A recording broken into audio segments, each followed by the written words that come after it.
I bet you didn't know the Texas Chainsaw Massacre is based off true events.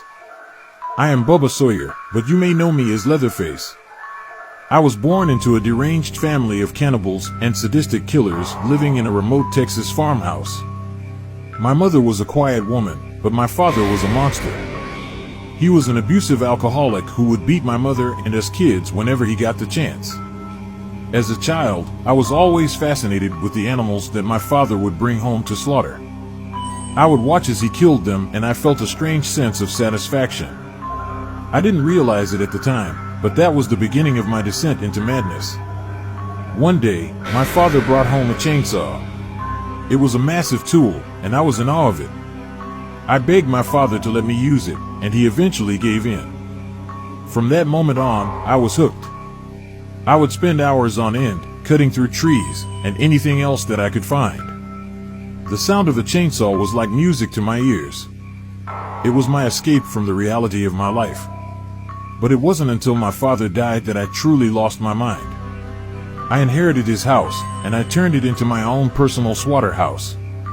I would lure people in and kill them using my trusty chainsaw to do the deed. The screams of my victims were like a symphony to me. One day, a man named Kirk entered my home to barter for gas. I attacked him with a hammer, killing him. A woman named Pam came in after him. She found my living room strewn with human and animal bones.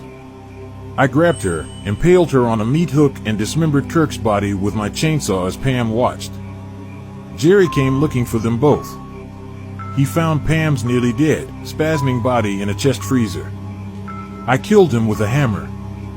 Later that night, I ambushed their two surviving friends, Sally and Franklin. I killed Franklin with my chainsaw. I captured Sally and brought her back to the house. We tried to include Grandpa in murdering her with a hammer, but Grandpa's grip was weak, and he kept dropping the hammer repeatedly.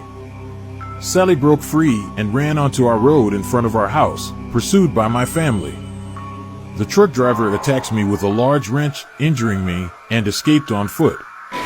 Sally, covered in blood, flags down a passing pickup truck and climbs into the bed, narrowly escaping me. I was so angry I let her get away. My family won't be happy about this.